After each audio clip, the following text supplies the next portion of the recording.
This is the Horse Radio Network.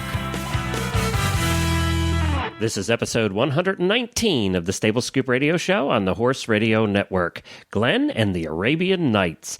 Please support our sponsors as they make this show possible. Our title sponsor is Omega Alpha. You can find them at omegaalpha.ca. This episode is also presented by Equestrian Collections at equestriancollections.com. Plus, Uncle Jimmy's. You can find them at uncle-jimmys.com.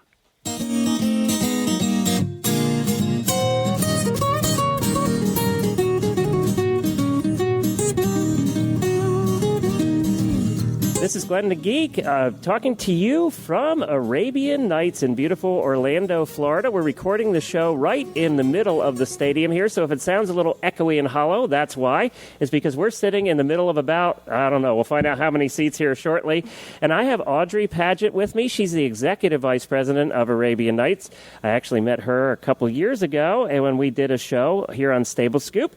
And we're thrilled to be here and recording right in the stadium. Jennifer and I have seen this show so many times, and now we get to see the back. We'll talk a little bit about the barns and the horses, but welcome to the show.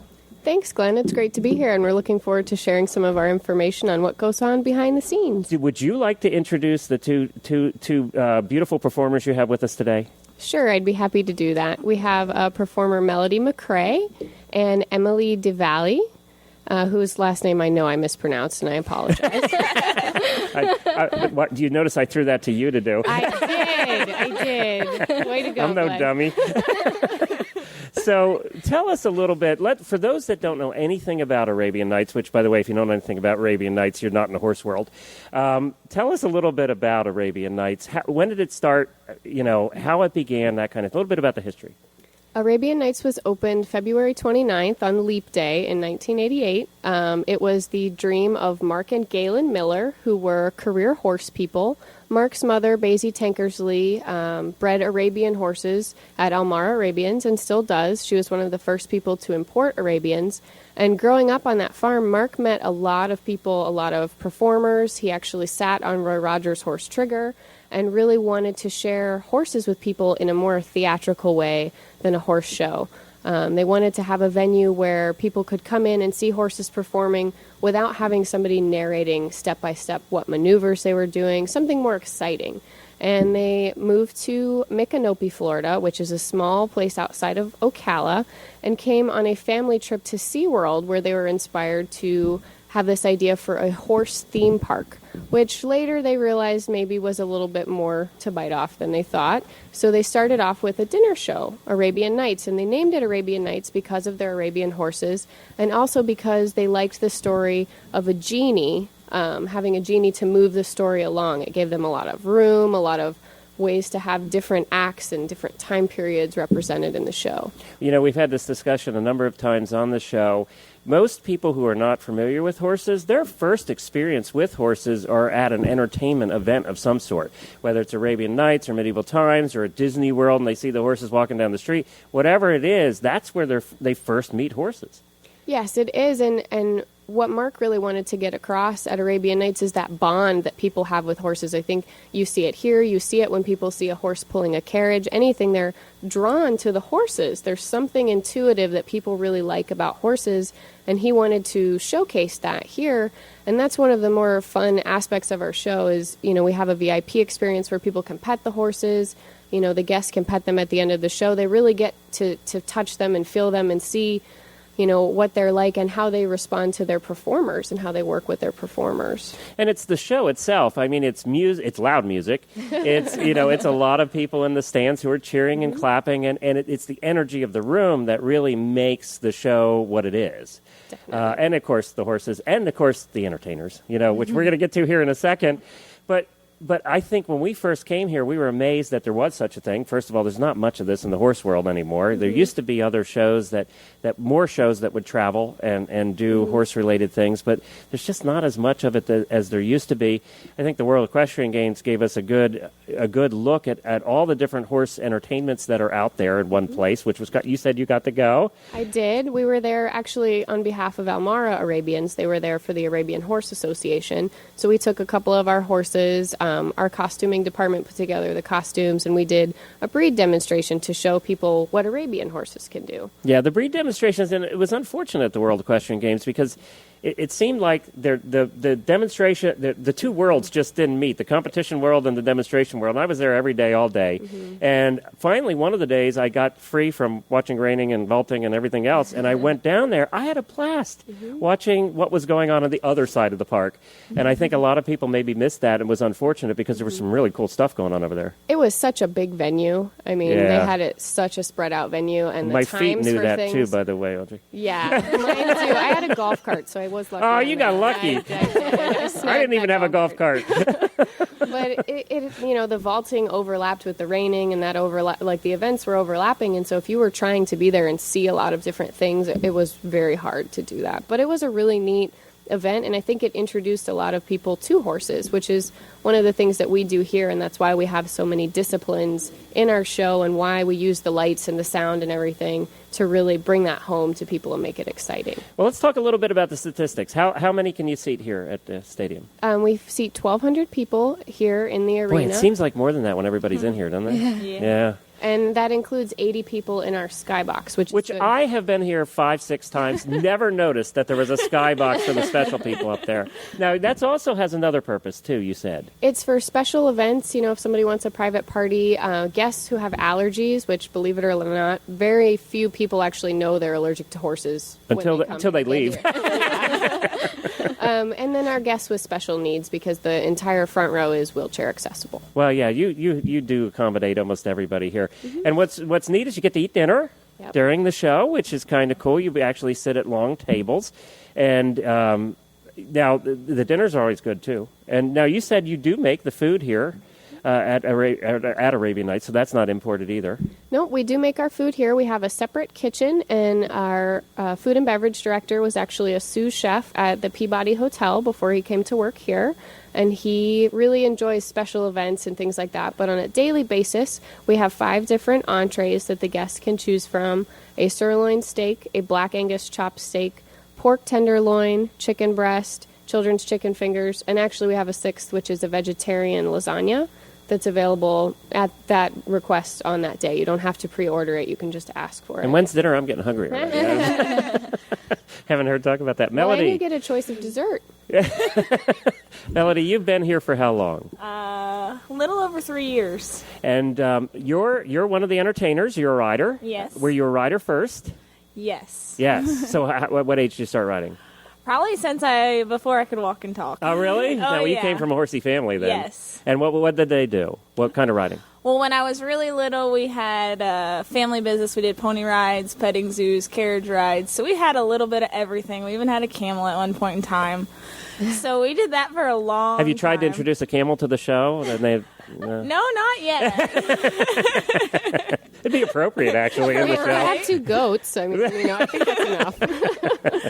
It's when she wants to bring in the elephant that you look at. Yeah. So you also compete, too, outside of here. Yes. What kind of competition? I trick ride at rodeos. Oh, that's right. You don't compete. You trick ride. Right. It's more of a contract act. Yeah, well, that's great. And the rodeos do a great job of bringing in the contract acts. Right. And actually, I'll do a plug for our Western radio show here.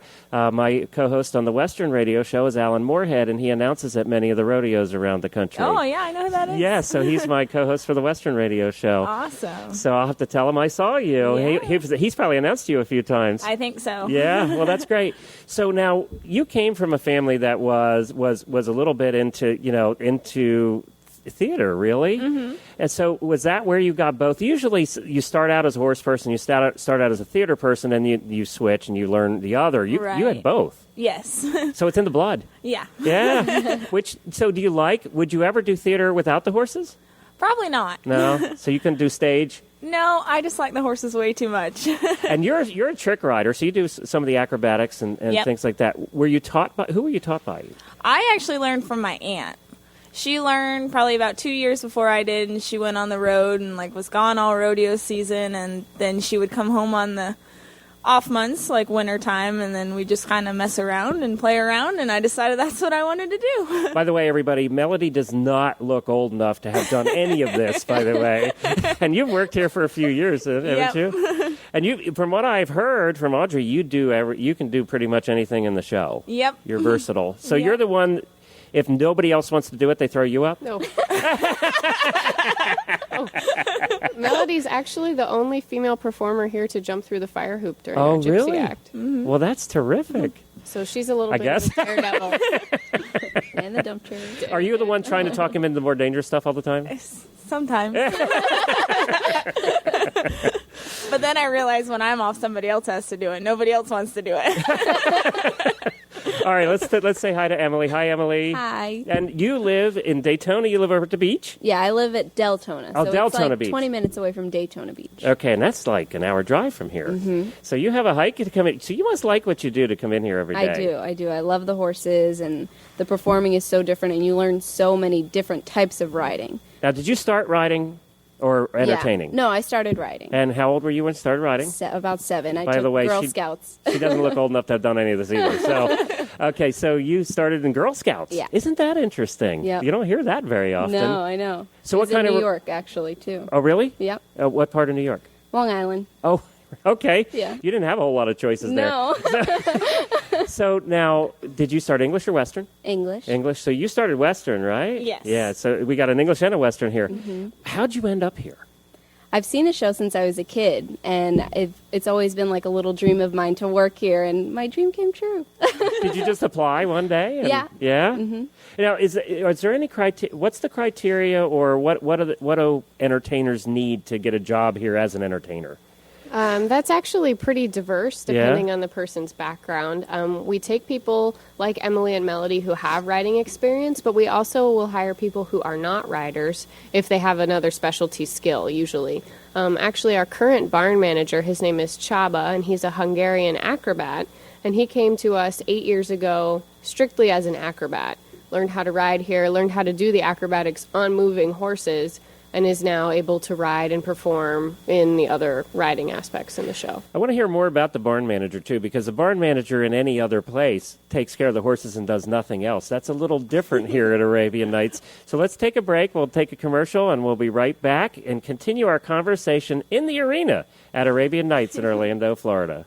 Omega Alpha Pharmaceuticals creates only natural health products. Their scientists, guided by Dr. Gordon Chang, formulate a wide variety of mainly herbal health products to address many equine health problems. And I have on the line here Kyle Carter, who is an international eventer and well-known throughout the eventing world, who uses Omega Alpha products. Kyle, I understand that you started using Omega Alpha about a year ago. Yeah, I've been using it for about a year and have noticed a remarkable difference in the horses that have been on it, and then if they've come off of it, the horse's health always has been better on it. It's one of the few supplement companies that I wholeheartedly believe in. Well, thank you, Kyle. You know, Omega Alpha brings consumers the perfect marriage of nature and science. Look for all of their products at retailers nationwide or visit their website at omegaalpha.ca. That's omegaalpha.ca. All right, we're back, and I want to continue the conversation. It was a quick commercial, guys. I want to continue the conversation here and talk a little bit about the barn manager duties. Now, barn manager in most places, in most big barns, they take care of the horses, and that's pretty much it. The barn manager here has a different role. Yes, here actually our barn manager is the person who manages the performers, and then we have another individual who is our herd manager. Gets a little confusing, but the term barn manager had been used for so long as the person... Okay, now wait a minute. I have worked with entertainers before. They can be a herd at times. Well, we thought about changing it to performer manager, but everybody continues to call Csaba the barn manager, so we figured just leave What a great name, too. You know, it sounds like something out of a movie. Yeah, it does. So he was an acrobat before. Did he know anything about horses? He did not. Yeah. He did not know anything about horses. He's learned a lot, and he's still one of the most eager to learn managers I've ever worked with. You know, he follows our farrier around when he's here and talks to the vet, and he's like a sponge. He wants to learn more because as the person who keeps the performers, in the show and pairs them up with the horses, he wants to do the best job he can matching horses with people and knowing what horses are suited for what roles in the show. Well, let's talk about the horses. How many horses are here? We have about 50 horses. Wow, that's a lot of horses. And we got to take a walk back in the barn, which was very exciting for us horse people. It's exciting. Nobody else would care. But we thought it was great. And everybody's in stalls, and they get some turnout time. And I know that you get to turn them out in the arena here during the day, too, for some exercise. But they get plenty of exercise because in addition to doing the shows at night, you guys have to rehearse, too. Right. So how long are your days as entertainers here? They're about 8 hours. We come in, we ride for about 2.5 hours, then we go to lunch, and then we do VIP, and then we do the show. But every day it changes. Sometimes we'll do rehearsals after the show, but we ride for I'd say about 2.5 hours. Not much time left for a social life here, guys. You guys are getting done late every night. No. You come in at noon or whatever every day. I mean, there's not much time left. But, there still is nothing, and I think you'll agree with this, there's still nothing like entertaining in front of an audience and getting that immediate feedback and reaction, which we don't get here in radio, but I used to when we had the acting company. There's just still nothing like that. Right. And that's part of what keeps you going. I Yeah. mean, Oh, it is part of what And then there's nights, too, where trade secrets here. There's nights where the audience is terrific. Oh, yeah. Is it the same here? Makes it And there's better. nights where you're going, are they all just sleeping out there? And you can never tell which night, why it is that way. You're doing the same show. You've Right. done the night before. They're eating the same food that they served last night. Yeah. But it just seems that the audience is with you or they're not with you sometimes. But it's just, it's entertaining. It's anybody that's done a horse show knows the same thing. You'll be out, you'll do a terrific ride, and the audience doesn't care. The Right. next day, they're all cheering and hollering and carrying. Same way at rodeos. It's Yep. probably. Do you find that too at rodeos? Oh, yeah. Yeah, Quite a bit. And have you guys ever been able to figure out what the difference is? Is there something that causes that? Now it's the entertainer and me asking questions. I think a lot of it has to do with the kids, how many kids are in the audience, because when we do special shows for the Black Stallion Literacy Foundation, those kids just bring the house down. Yeah. They're so excited about it. So on a weeknight when we have fewer kids, because it's a school night, the audience tends to be a little more subdued. And I mean, that changes depending on, who the adults are in the audience. And how much they've had to drink before they've come to Arabian Nights. I mean, that has something to do with it, too. Let's be honest. But on the weekend, when you have a lot of families with children, like when the kids get really into it, it's contagious. And I bet you guys can tell when conventions are in town, too, because they're Yeah. coming in a mood to just have fun, no matter Yeah. what. So I imagine conventions can be interesting at times, too. So what's your biggest challenge as riders and entertainers here? What's the biggest challenge you have? I think the biggest thing is trying to fit into everything. There's so many Costume-wise, or- different... That's really what I thought when you I did too. Not costume-wise. I was like, wow, that's an interesting Yeah, I thought that, too. It's just all the different acts in the show are so different. At one point you're doing English, and the next 5 minutes you're doing Western, and the next 5 minutes you're standing on a horse. And you guys are multi-purpose, so how many Right. different things will you do? How many different entertaining acts will you do during a show? Average is probably about 5 to 7. That's 5 to 7 different acts during Yeah. a 2-hour period. Exactly. You're hustling. And you're changing costume and everything in between Yeah. each one of those. Yep. And getting the horses ready. Now, do you have to get your own horses ready, or are there people getting horses ready for you back No, there? we get We them do ready. 'em. Oh, you do that in between the acts? Yep. Yes. So they all just lined up? Pretty much. Pretty Yeah. much. We undress them and redress Have them you ever real taken quick. the wrong horse out? Oh, yeah. Have you ever taken a percher on for an Arabian act? Or, not quite that bad. Not No. But when I first came here, all the white horses looked the same. Yeah, they kind of do, actually. That happens a lot. Yep. I thought I had Dazzled. No, that's not Dazzled. And That's at what Sailor. point do you realize it when you're in the middle of the arena and go, Yeah. I have the wrong horse here? This horse doesn't ride like the one I'm supposed to ride.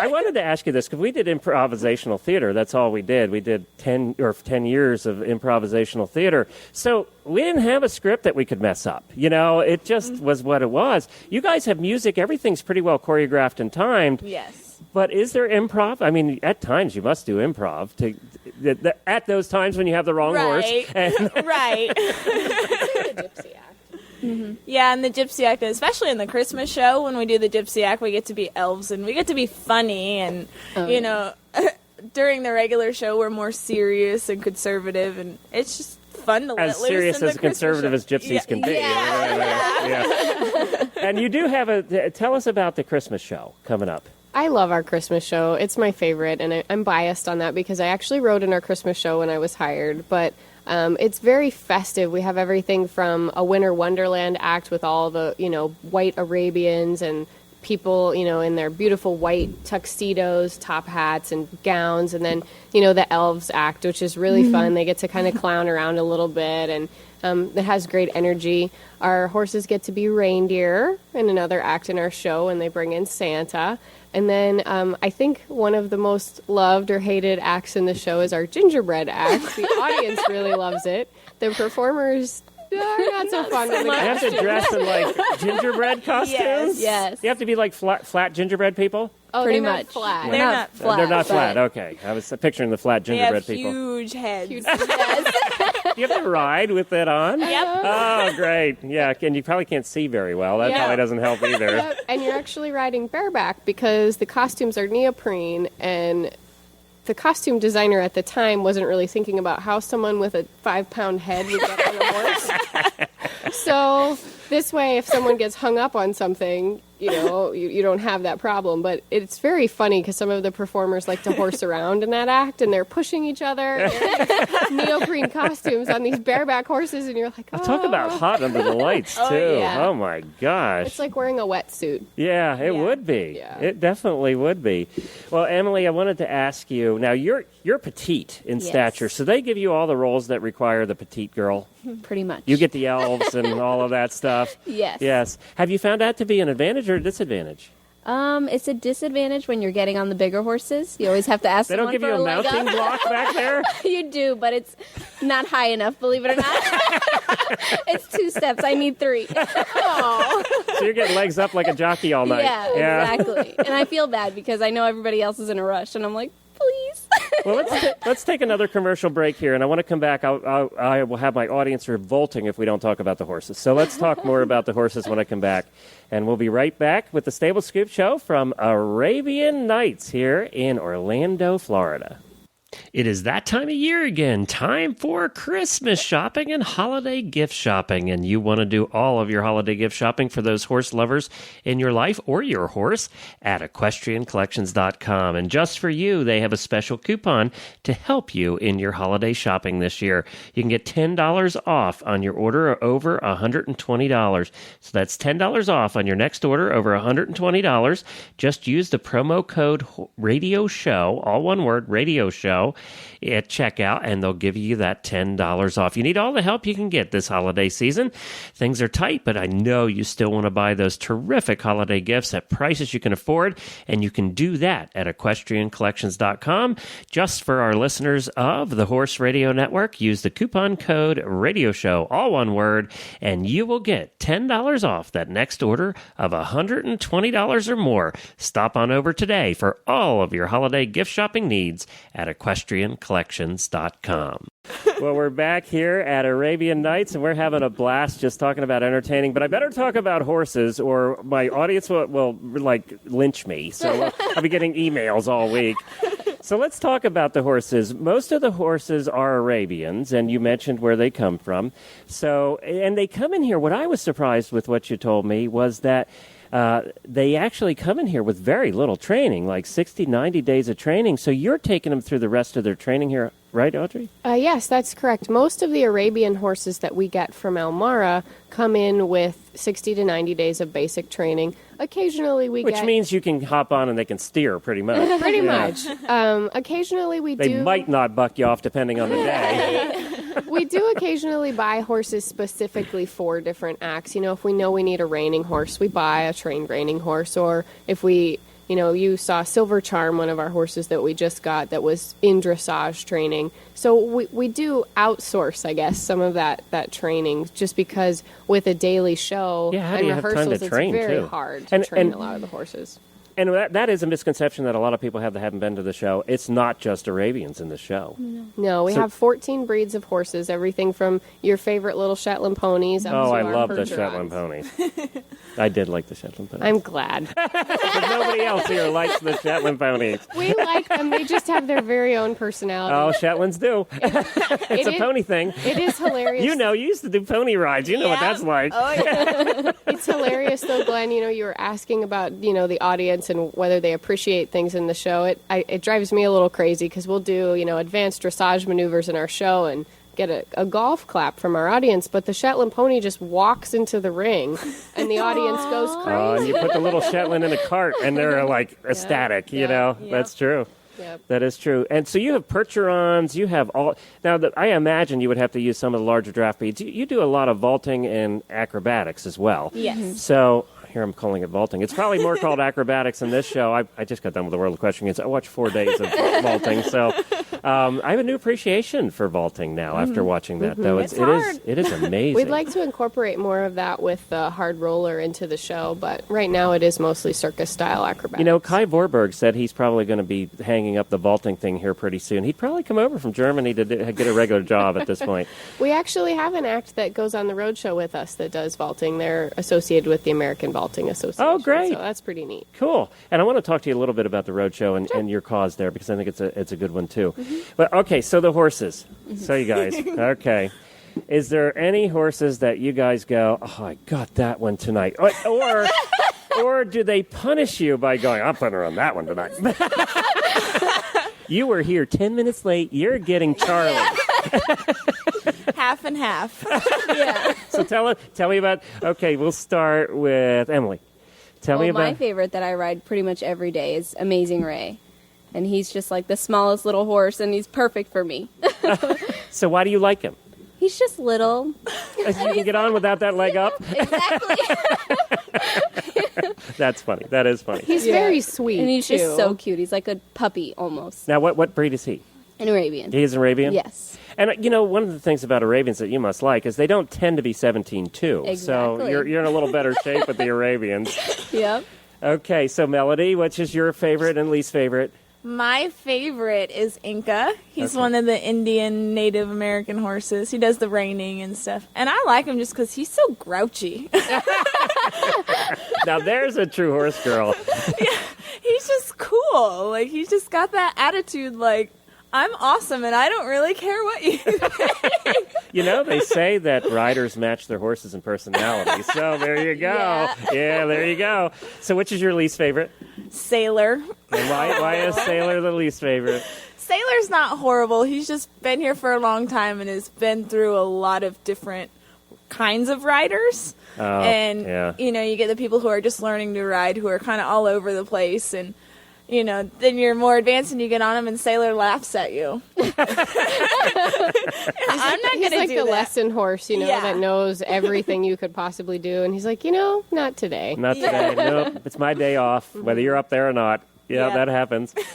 So now, how many hours a day will the horses work? You'll do a rehearsal, and then you'll do the evening show. So each horse might have, I'm guessing, 2 hours a day total that they're working?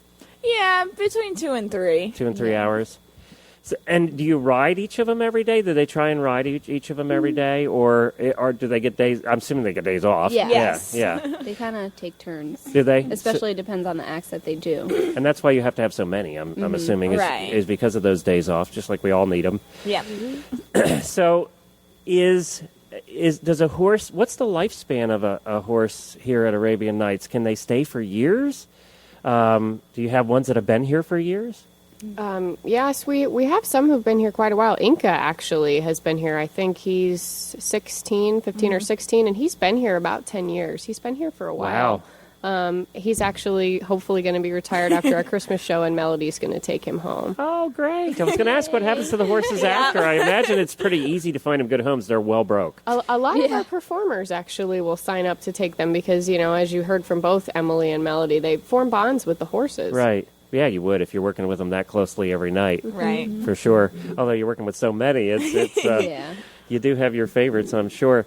So is this a career for you guys? Do you want to be an entertainer your whole lives, or are you going to end up as a vice president sitting in an office like Audrey over here? Do you miss riding, by the way? I do. You have to want to get down here occasionally and get on a horse. I'm very fortunate that I do get to ride in the mornings. I actually exercise a couple of our reining horses in the mornings. A little Palomino named Rocky, who's like my favorite, even So you though do he's get to a ride. huge troublemaker. I know you're all dressed up today, so there must be Yeah. breeches in there somewhere before the day starts. Jeans usually. Okay. Sorry, Western Rider. Yeah. So what do you aspire to? Where would you love to go, or what would you love to do from here? Now, I'm not saying they're quitting, okay? I'm just Scaring me, Glenn.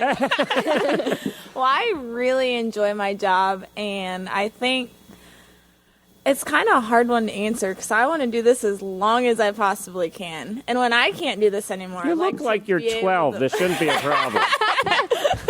Well, our show's a little dangerous. Yeah. People No, that get is hurt true. all the time. That is true. But, after this, I like to Well, it's teach like any horse people. I mean, we all get Yeah. hurt. Yeah. Yeah, I'd rather teach people when how you're to do hanging off this. the side of a horse upside down or jumping off of their back into the air, I think you're a little more. Oh, by the way, with likely- music and crowds and flashes and everything else going on at the same Right. time. And by the way, there's a horse coming into the ring at this very moment. Tell me a little bit, and we'll looks wrap like up here berries. very shortly. But I do want to talk a little bit about, you have a great cause that you do, and we're going to talk about that a little bit right after this break. Regular listeners to the Stable Scoop Show know that Helena and I just love Uncle Jimmy's and his fantastic line of products. His products have the highest quality ingredients, and that is why they have taken off like they have. Of course, it all started with Uncle Jimmy's hanging balls for use in the stalls, and then came squeezy buns. We know you need to reward your horse outside of the stall as well. That is why Uncle Jimmy developed Uncle Jimmy's squeezy buns.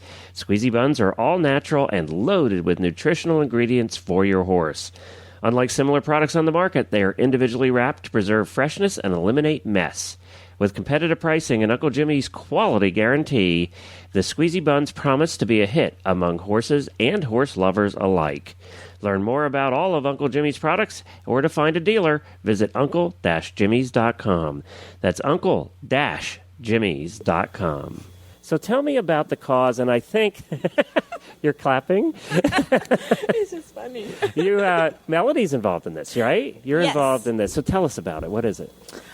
We travel pretty much all over. And we put on like a little mini show for fourth graders. And, at first they'll start reading the Black Stallion books. And, then they'll get to meet Little Black and Big Red. And then we actually do the show, and all these schools comes. I mean, there's thousands of kids, and just do like a little mini show with the prince and princess. We do some cool stuff. We do Roman riding. We do trick riding. We do like a mini gypsy act, and we take one of our dressage horses. So, it's about a 45-minute show. So it's meant to expose kids to horses for the Right. first time. Yep. That's the idea. And do you travel all over the state, all over the country? Is it local here?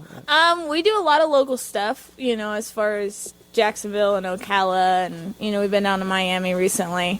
But we do have a big road show every spring. It's probably anywhere from 2 weeks to 5 weeks to and up. And we do quite a bit. We'll stay gone. We'll go to Arizona, Arkansas, Wow. Louisiana, Mississippi. Road trip. Yep. That we look forward to it. We love it. We love being gone, and it's great being here and stuff. It's just a change Well, of it's a change of scenery. and Yeah. we love it. So do you get to go on the road show at all? No. No? Do you I've hope never to some been. point? Yeah. Yeah? I would love to. And what about you for the future? What do you see? Kind of the same as Mel. I've only been here like about 2 years, so I want to stay here a lot longer and learn a lot more things, and then eventually just kind of teach kids how to do it and be versatile. Well, this is kind of a dream job for any horse girl. Oh yeah. I mean, if you have any entertainer blood in you at all, this is the dream job. You guys there's lots of listeners now all across the world that are saying, I want to do that. We're going to have to prepare our. Yeah, your applications are going to go up now. It is not easy. No, I can't. You see them doing the acts. It is not easy. You have to know how to ride. Lots of dedication. And I imagine it takes you some time, and they work with you for a while before you're ever allowed to be in the show. Right. Yeah. So is there a learning curve? Is that a month or 2 months or a week, or it depends on the rider? It Yeah. depends on the rider. Yeah. It changes for everybody. Well, is there anything else that you, Audrey, you wanna get out there about Arabian Nights? I mean, we touched on a little. I could ask you 1,000 more questions because I'm an actor and a horse person, so I have so many more questions. But we only have a limited amount of time, so I just wanted to ask if there was. How can they find out more about you?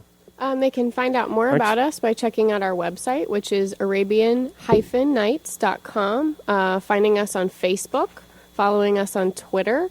And you have the one location here, right? We do. This is the only Arabian Have Nights. they ever thought about doing another one? You know, I'm sure that's been talked about. They've talked about it, but the ownership of Arabian Nights is very involved, and to have multiple locations, they wouldn't be able to be as involved on a daily basis. It's in Orlando. You don't need to be anywhere else. Everybody comes here at some point or another. It's the happiest place on earth. Yep. So it's perfect. It actually is ideal. And it really did take us from Disney World 5 minutes to get here. We dropped friends off at Disney World, and it took us 5 minutes to get here. Yeah, we're actually at the same exit as Disney, and really just across the interstate, just across I-4. So I it's very highly convenient. recommend it. It's a great show. Anybody who's a horse person or not. And the other thing I want to stress here is if you're a horse person and your significant other, your horse husband, is along, he will enjoy this show too. And partly Yes, because definitely. there's very good-looking entertainers that are sitting right here across from me. So thanks, Glenn. I'm a horse husband. What do you want? Thank you, everybody. We appreciate you being on the Stable Scoop Show. It's been fun being here in the arena at Arabian Nights in Orlando.